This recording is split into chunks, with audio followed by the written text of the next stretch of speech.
welcome to Mr. Randy's Wine and Spirits. I am Mr. Randy, and today we're going to be doing a full review of Ballantine's finest blended Scotch whiskey. If you're new to the channel, hello, welcome, come on in.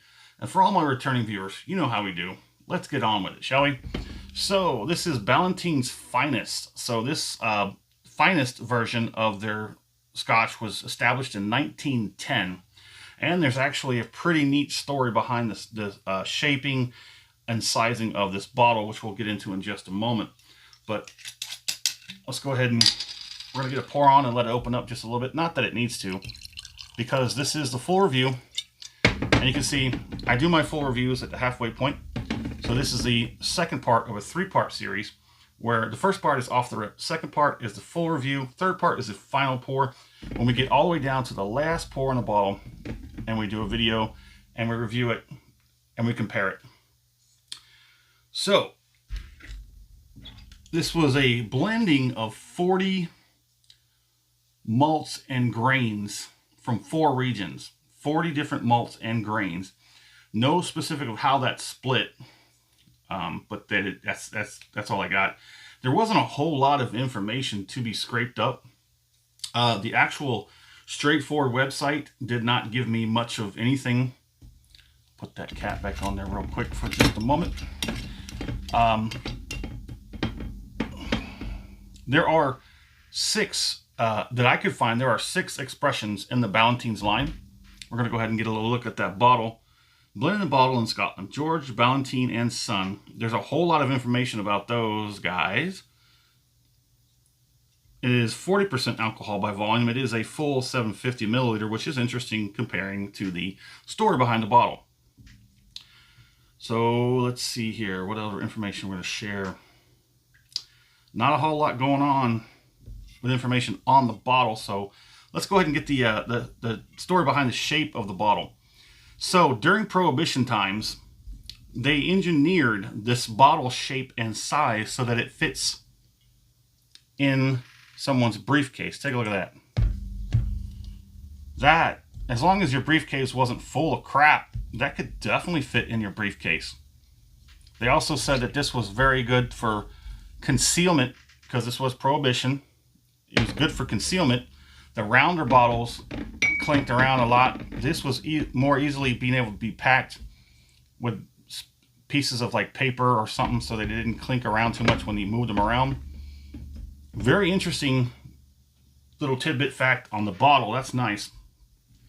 So Mr. Randy paid just under $20 out the door for this.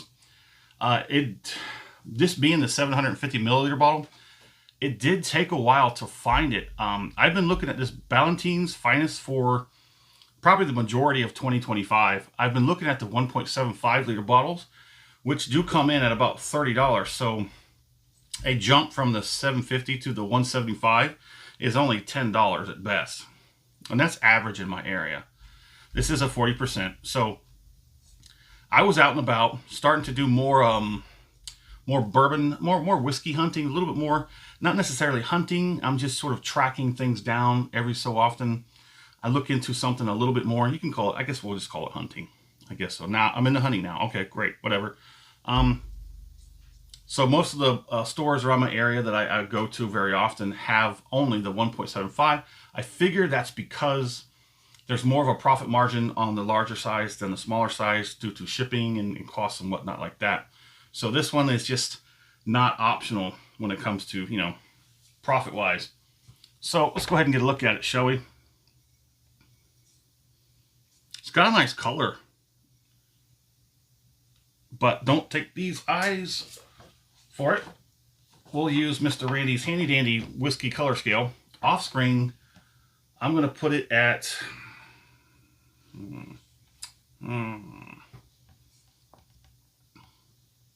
medium brown. That looks pretty good, right? Medium brown.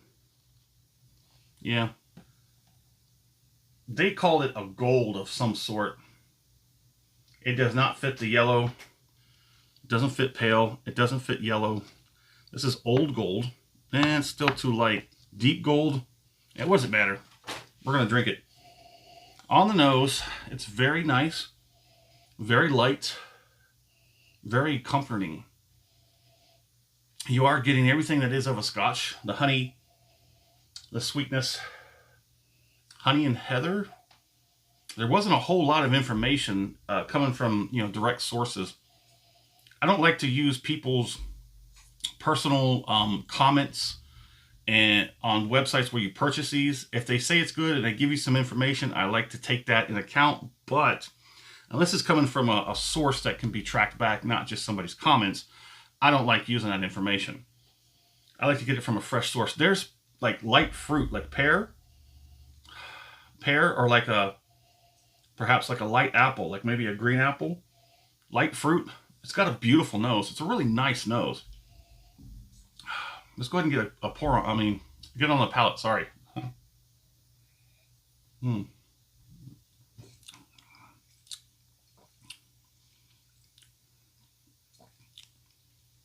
It's got a little bit of viscosity. A slight oiliness. That's pretty good. That looks pretty good. It's not too bad.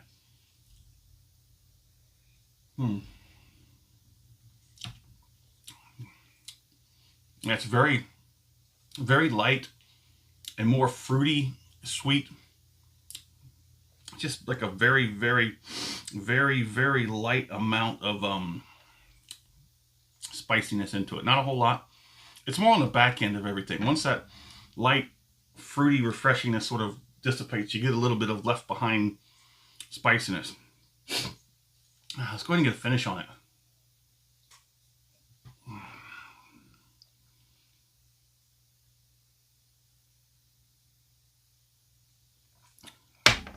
Okay, Ballantine's Finest.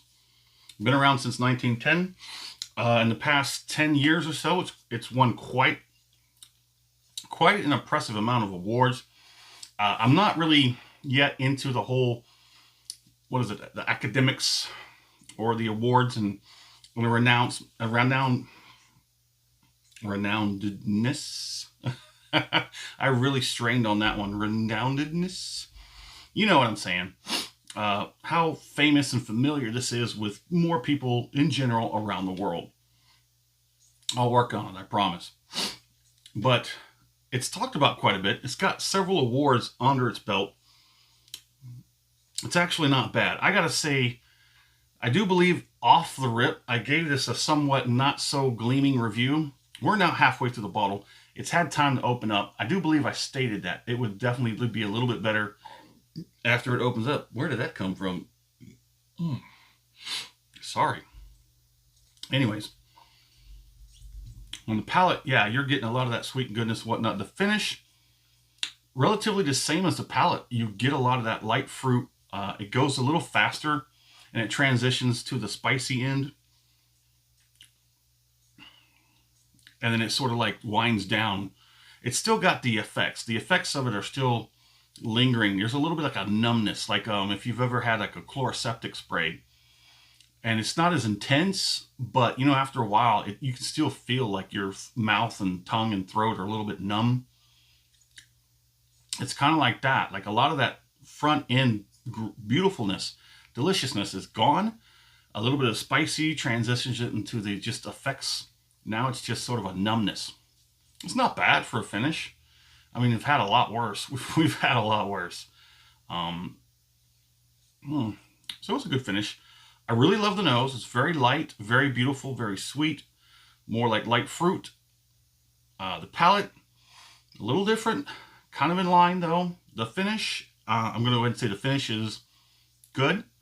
So I'm going to say it's roughly balanced. I say it's pretty good, pretty nicely balanced. I would say so. I'd say it kind of keeps everything in the same arena. So my score on this, I'm gonna give it a.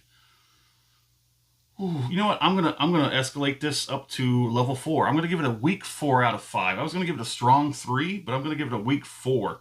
I'm thinking now that because of the price, I did pay less than. I got a little bit of a discount. It was on sale at the store I found it, which was a plus.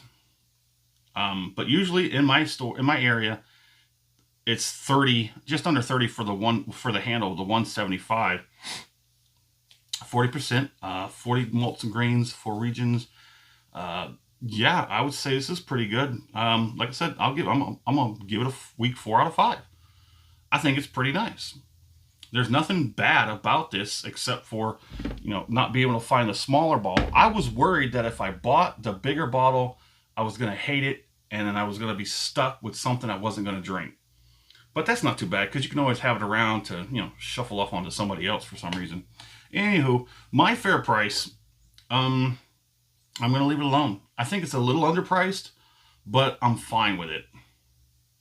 I think it is that good. I think it's a little bit better than it's being sold off as, but I think because they sell it in so much quantities that they're doing fine. They don't have to worry about it. So my fair price, leave it alone. Would I buy this again? Probably not. There are 5 other expressions that I'm aware of. There's a 12. I seen the 12 for $30. This one was 20. The next step up is the 12 year. So I'm going to go for that 12 year. And then yeah, we're going to try the 12 year. But there it is. Let us know what you think in the comments. Have you tried it? Do you like it? Which one do you like best? And as always, thanks for stopping by here at Mr. Randy's Wine and Spirits. Have a good one.